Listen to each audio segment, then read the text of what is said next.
بسم اللہ الرحمن الرحیم نحمدہ و نصلی علی رسولہ الکریم اما بعد۔ دوستو عزیزو،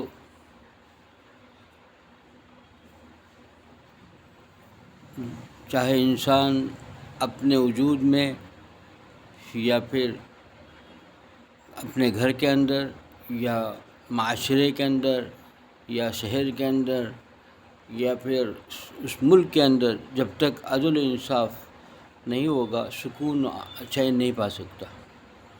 اس سکون و چین کے لیے ضروری ہے کہ عدل ہو۔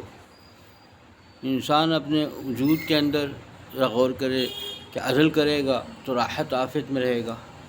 گھر کے اندر عدل رہے گا تو گھر میں سکون و چین کی زندگی رہے گی۔ معاشرے کے اندر، شہر میں، جس شہر میں رہتا وہاں عدل ہے تو وہاں سکون ملے گا۔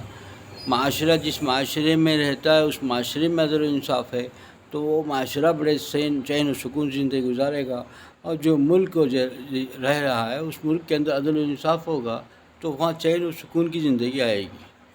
چین و سکون کے لیے عدل اور انصاف کا ہونا بہت ضروری ہے۔ اس کے بغیر چین و سکون نہیں پا سکتا۔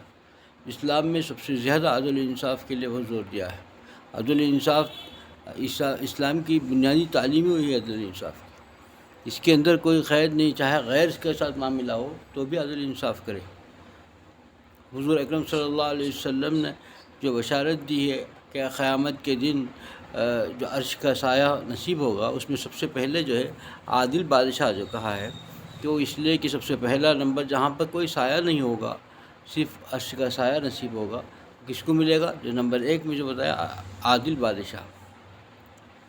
جو حکمران عدل کرے گا اس ملک کے اندر تو وہ بادشاہ، وہاں سکون رہے گا، چین و سکون رہے گا، رعایا بہت ہی سکون کے ساتھ زندگی گزارے گی۔ اور جس معاشرے کے اندر انسان جی رہا ہے، اگر اسلامی معاشرہ ہے تو اسلامی معاشرے کے اندر سارے ہی لوگ عدل و انصاف سے زندگی گزارتے ہیں تو سارے ہی لوگ چین و سکون سے رہیں گے۔ اور جس شہر میں رہتا اس شہر کا حاکم عدل و انصاف کرے اور وہاں کے رہنے والے بڑے عدل و انصاف کر رہے ہیں تو سارے شہر کے اندر چین و سکون رہے گا۔ اور جس گھر میں انسان جی رہا ہے اس گھر کے اندر آپس میں، بھائیوں میں، بہنوں میں، اپنے بیوی بچوں کے اندر عدل و انصاف کے ساتھ زندگی کرتا ہے تو وہاں پر گھر کے اندر سکون رہے گا، عافیت رہے گی۔ جیسے انسان اپنے جسم کے اندر اعضاء جوارح ہیں، اس کے اندر جو عدل کرے گا، عدل انسان کا کیا ہے کہ اس کے اندر جو ہے جس کام کے لیے رکھا ہے اسی کام کا استعمال کرے، اس پر ظلم نہ ہو۔ آنکھ اللہ نے دی ہے، کس چیز کے لیے دیا ہے؟ یہ نعمت ہے، تو اس نعمت کو کہاں استعمال کا حکم ہے وہاں استعمال کرے گا تو اس کا ساتھ انصاف ہوا۔ اگر اس کو گناہوں میں استعمال کرا تو اس پر ظلم ہوا۔ آنکھ پر ظلم کیا، انسان نے اپنے آنکھ پر ظلم کیا۔ اپنے ہاتھ غلط استعمال کیا تو اپنے ہاتھ پر جو ہے ظلم ہوا۔ تو اعضاء جوارح انسان اپنے اعضاء جوارح اللہ کی بغاوت میں استعمال کیا تو اس پر ظلم ہوا، تو پھر وہاں چین نہیں پا سکتا۔ اس کا دل جو ہے ایسا بے چین رہے گا کہ بھائی کسی چیز سے چین نہیں ملے گا۔ دل جو اصل ہے، مرکز ہے، وہاں پر یہ اعضاء جوارح کے گناہ سرزد ہوں گے تو وہاں پر بڑا بے چین رہے گا، چین و سکون اس کی اڑ جائے گی، پریشان رہے گا۔ یہ تو اسلام تو عدل انصافی سکھاتا ہے، چاہے کسی سے بھی ہو، غیروں سے بھی ہو۔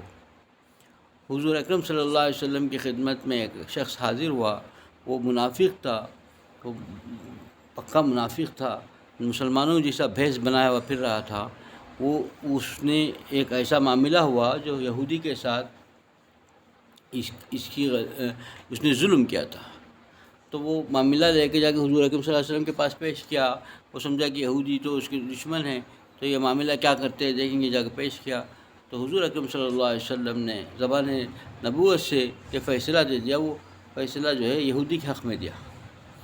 انصاف اللہ تعالیٰ یہی دکھاتے ہیں۔ ابھی نیا نیا مسلمان ہوا تھا، وہ سوچ کے گیا کہ میں نیا نیا مسلمان ہوں اور میں مسلمان ہونے کی رعایت سے مجھ پر جو ہے نبی جو ہے نعوذ باللہ جو ہے فیصلہ ایسا میرے حق میں دے دیں گے۔ انصاف نہیں ہوگا، یعنی میں نے جو اسلام میں قبول کیا ہے اس کی رعایت کر لیں گے نبی۔ یہ تو سراپا دین جو ہے مکمل جو ہے انصاف سکھاتا ہے، محبت سکھاتا ہے، بھائی چارگی سکھاتا ہے، دوسروں کا احترام سکھاتا ہے، ظلم سے بچاتا ہے۔ تو پھر کیسے ظلم کی طرف ساتھ دے گا؟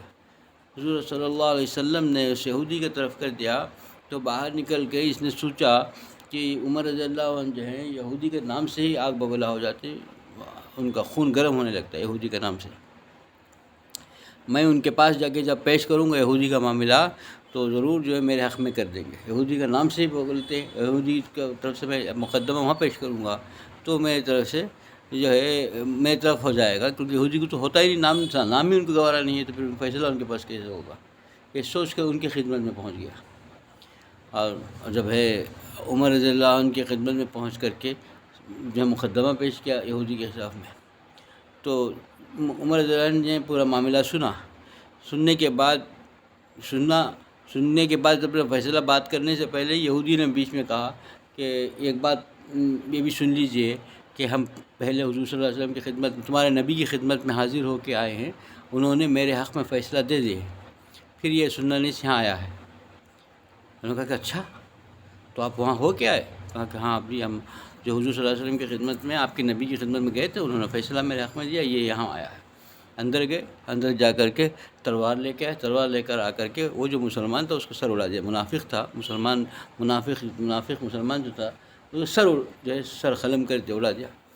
پھر کہا کہ بھائی جو میرے نبی کے فیصلے کو نہ مانے وہ پھر جو ہے وہ جو ہے عمر اس کے کوئی پاس میں کوئی حیثیت ہی نہیں، کوئی حیثیت ہی نہیں۔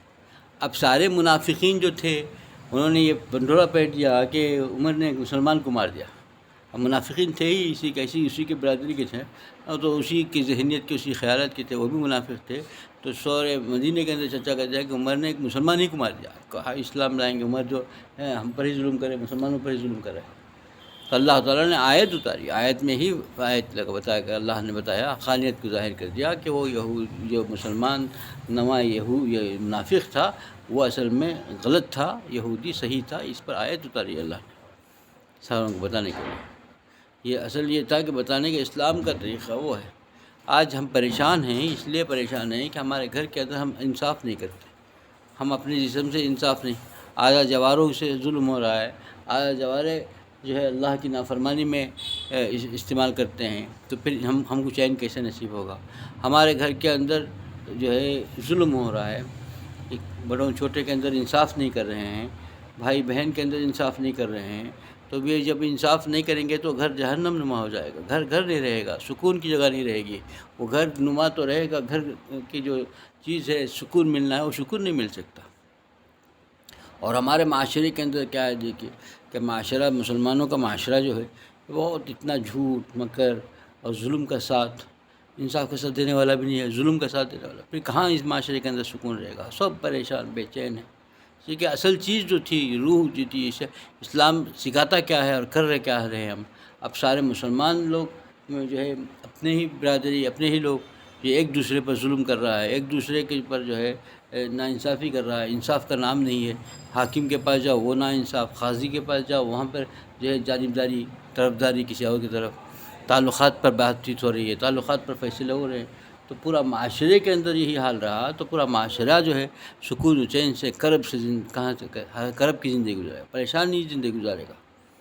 ایسے ہی اب شہر کا حال ہے، ایسے ہی ملک کا حال ہے، کیونکہ اصل میں اللہ تعالیٰ کا وعدہ ہے کہ اللہ تعالیٰ اس قوم میں جہاں جو ہے آپس میں ایک دوسرے پہ انصاف ہوگا وہاں پر امن قائم کریں گے، امن کے لیے ایسے حاکم کو منتخب کریں گے جو امن باقی رکھے گا، انصاف کرے گا۔ جہاں پر لوگ اللہ کی بغاوت میں لگیں گے، اسلام کے مسلمان ہو کر بھی اللہ کی نافرمانی میں لگیں گے، عدل و انصاف کو چھوڑ دیں گے، اور ظالم مسلط کر دیا جائے گا۔ ظالم بادشاہ مسلط ہو کر کے اس پر جو ہے جو ظلم ہوگا، اس کے بعد مسلمان ہائے ہائے کریں گے تو کچھ نہیں ہوگا۔ یہ تو عذاب کے طور پر اللہ نے مسلط کیا ہے، دنیا میں عذاب دیا اللہ نے کہ اسلام کو چھوڑ کر کے اللہ کی بغاوت میں انسان ہو گیا، تو اللہ تعالیٰ کی طرف سے یہ عذاب مسلط ہے کہ جابر ظالم جو ہے مسلط کر دیا گیا ہے۔ اب یہ جابر اور ظالم کی سے چھٹکارا اسی وقت ہوگا جب سچے دل سے توبہ کر کے، خالی توبہ کر لیا پھر اپنے کام سے نہیں بدلا، اپنا کام جو اپنے عادتیں ہیں، اپنے حالات ہیں اس کو نہیں بدلا، تو پھر وہ تب بھی فائدہ نہیں ہوگا۔ انسان اپنی زندگی کو بدلے، اللہ سے اللہ تعالیٰ کی طرف رجوع کرے. گھر کے حالات، گھر کے پریشانیاں، آپس میں جو ہے بڑے گھر میں ماں باپ میں محبت نہیں، باپ بچے میں محبت نہیں، بھائی بہن میں محبت نہیں، آپس کے تعلقات کی خرابی، اور جو ہے بستی کے محلے کے تعلقات خرابی، یہ سارے تعلقات، عوام کا علماء کے ساتھ بدزنی، یہ ساری چیزیں جو ہیں اسی کے یہ ہیں کہ انسان جو ہے باغی ہو گیا، اللہ کا نافرمان ہو گیا، اللہ کی شریعت کو پامال ہو رہی ہے، اس کو کوئی احساس نہیں. اللہ تعالیٰ کی ناراضگی میں اپنی زندگی گزارتا ہے، تو پھر ایسی زندگی کے بعد وبال آئے گا، پریشانیاں آئیں گی، اللہ کی پکڑ آئے گی، ظالم بادشاہ مسلط کر دیا جائے گا، پکڑ ہوگی. پھر کیا ہوگا؟ کچھ نہیں ہوگا. سارے پریشانیوں کا جو ہے پریشانیوں کو تو چیخ پکار کر رہا ہے انسان، لیکن اپنی غلطیوں پر احساس نہیں. آج ہم لوگ سارے پریشان ہیں. کسی جابر بادشاہ کی طرف اپنی انگلی اٹھا کے دیکھ رہے ہیں کہ یہ جابر ظلم کر رہا ہے، جبر ہو رہا ہے، ہم مظلوم ہیں. ذلیل مظلوم کبھی ظلم کے ظالم کو تو نظر آ رہا ہے، لیکن اس نے اپنے اوپر جو ظلم کیا ہے، اپنے نفس پر جو ظلم کیا ہے، اتنے جو دین کو چھوڑا ہے، اس نے جو شریعت کے ساتھ شریعت کو پامال کیا ہے، اللہ کے ساتھ جو بغاوت کیا ہے، اس کا احساس نہیں ہے.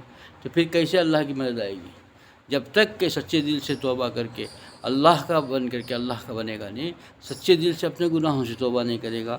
اور صرف توبہ کا کیا مطلب ہے؟ توبہ یہ ہے کہ وہ عادتیں جو ہیں وہ چھوڑ دیں، جو اللہ کو باغیانہ جو عادتیں ہیں وہ چھوڑ کر کے اللہ کا فرما بردار بن جائے.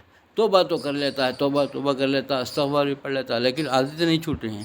اللہ کی بغاوت والے کامیں تو نہیں چھوٹ رہے ہیں، اعضاء جوارح سے گناہ سرزد ہو رہے ہیں، اللہ کی نافرمانی ہو رہی ہے. پھر کیسے رہ دیں گے؟ تو یہ توبہ نہیں ہوئی. یہ توبہ کیسے توبہ ہوئی؟ کیسا استغفار ہے؟ استغفار ہے ہی نہیں ہے. استغفار خود استغفار کا محتاج ہے.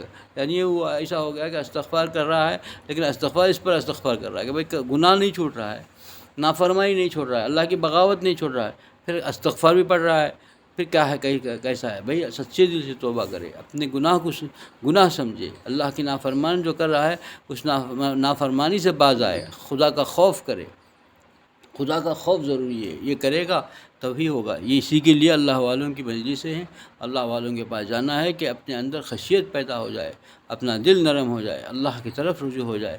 جو سختی پیدا ہو گئی ہے گناہوں کی وجہ سے، ہمارا دل جو سخت ہو گیا ہے وہ نرم ہونا ہے. تو پھر اللہ والوں کی صحبت میں جانا ہے، ان کی باتیں سننا ہے. یہ ہمارے لیے جو ہے ایسا کیمیا ہے کہ جیسا کیمیا ہوتا ہے کہ جو ہے زہر کو تھوڑی دیر کے اندر ختم کر دیتا ہے، یہ اللہ والوں کی صحبت سے کیمیا ہے کہ گناہ جو ہمارے اندر رس بس گیا ہے، اس گناہ سے انسان جو ہے بچتا چلا جاتا ہے اور اس کے چھٹکارا ہو جاتا ہے، پھر اللہ کی اطاعت میں لگ جاتا ہے. ان کی نگاہیں پڑ گئی تو جو ہے اطاعت میں لگ جاتا ہے. دوست عزیزو، ان لمحات کو قیمتی سمجھیں جو اللہ والوں کی صحبت میں گزر گئی، اور وہی ہمارے لیے ذریعہ نجات سمجھیں، تب کامیابی ہوگی. اللہ مجھے بھی اس پر عمل کی توفیق عطا فرمائے، آپ لوگوں کو بھی اس پر عمل کی توفیق عطا فرمائے. وآخر دعوانا الحمدللہ رب العالمین.